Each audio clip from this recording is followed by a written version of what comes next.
কামৰূপ জিলাত মিছন বসুন্ধৰা 2ৰ ভূমিপট্টা বিতৰণ। আমিনগাং জিলা আয়ুক্তৰ কাৰ্যালয়ত সোমবাৰে হাজো শুৱালকুছি আৰু চমৰীয়া সমষ্টিৰ মিছন বসুন্ধৰা 2ৰ মাটিৰ পট্টা বিতৰণ কৰা হয়।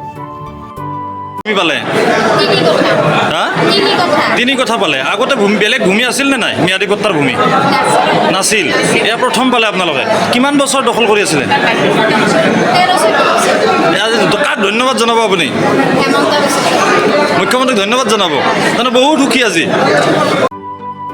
চমৰীয়া সমষ্টিত 198 জন হিতাধিকাৰী আৰু হাজো শুৱালকুছি সমষ্টিত 54 জন হিতাধিকাৰীৰ মাজত মাটিৰ পট্টা বিতৰণ কাৰ্যসূচী আনুষ্ঠানিকভাৱে উদ্বোধন কৰে গুৱাহাটী লোকসভা সমষ্টিৰ সাংসদ কুইনজাই।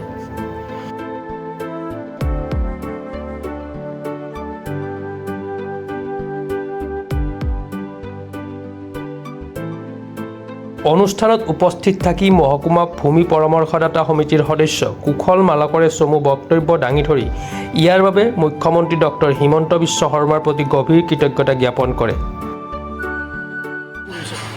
ভূমিহীন যিবিলাক পৰিয়াল, সেই পৰিয়ালবিলাক থকা ঠাইবিলাক দেখিব যে উন্নয়নৰ ক্ষেত্ৰত আৰু কৰিবলগীয়া আছে।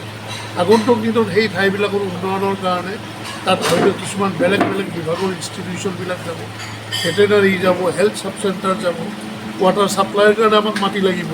এই যে প্ৰজেক্টবিলাক, এই প্ৰজেক্টবিলাক যাতে আমি দিয়াৰ সময়ত যাতে আমাৰ মাটিৰ অসুবিধা নহয়, সেইবাবে আমি কিছু কিছু মাটি ৰাখিবলগীয়া হৈছে। কিন্তু তেওঁলোকৰ দখলতে আছে, কিন্তু সেই মাটিটো আমি তেওঁলোকক দিয়া নাই। কোনোবাই যদি 3 বিঘা মাটি আবেদন কৰিছে, তেওঁলোকক হয়তো আমি 2 বিঘা মাটি দিছোঁ। 1 বিঘা মাটি কিহৰ কাৰণে? জাতিৰ স্বাৰ্থত ৰখা হৈছে। তেনেকুৱা ধৰণে ইতিমধ্যে আপোনাৰ অৰ্থটোৱে হ'ল কি যে খিলঞ্জীয়া অসমীয়া পৰিয়াল, যিবোৰ পৰিয়ালৰ বৰ্তমান যি মাটিত আছে তেওঁলোকে সেই মাটিখিনিৰ পট্টাখিনি দিয়া। খিলঞ্জীয়া হ'ব লাগিব, অসমীয়া মানুহ হ'ব লাগিব তেওঁলোক, আৰু তেওঁলোকক পট্টা দিয়াৰ ভূমিহীন তেওঁলোকক পট্টা দিয়াৰ কাৰণে এই বসুন্ধৰাটো আছিলে। আৰু সেই হিচাপত তেওঁলোকক আমি এই ভূমি দিয়াৰ ব্যৱস্থা কৰিছোঁ, পট্টা দিয়াৰ ব্যৱস্থা কৰিছোঁ। সৰ্বাধিক কিমান পৰিমাণৰ মাটি কালি তেওঁলোকক দিয়া হ'ল? আপোনাৰ সেইটো অকুপেশ্যনৰ ওপৰত কথা। এতিয়া আমি গ্ৰাম্য অঞ্চলত সাধাৰণতে ঘৰ বনাবৰ কাৰণে 1.5 বিঘাৰ ওপৰত আমি মাটি দিব লাগিব।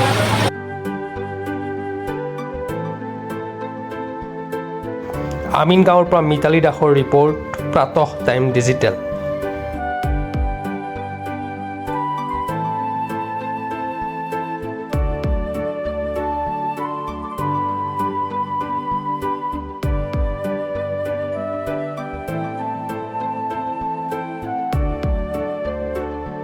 শদিয়াৰ পৰা ধুবুৰীলৈ, বৰাকৰ পৰা ব্ৰহ্মপুত্ৰলৈ সকলোৰে মাজত চিনাকি এটা নাম প্ৰাতঃ টাইম। থলুৱা ভাষা, কৃষ্টি আৰু সত্য বাতৰিৰ আধাৰত প্ৰতিষ্ঠিত খবৰ প্ৰাতঃ টাইমৰ প্ৰতিটো বা বাতৰি পুংখানুপুংখভাৱে চাবলৈ Facebook, YouTube, website, Twitter, Instagram আৰু ব্লগাৰ পেজত লাইক আৰু ফ'ল' কৰক।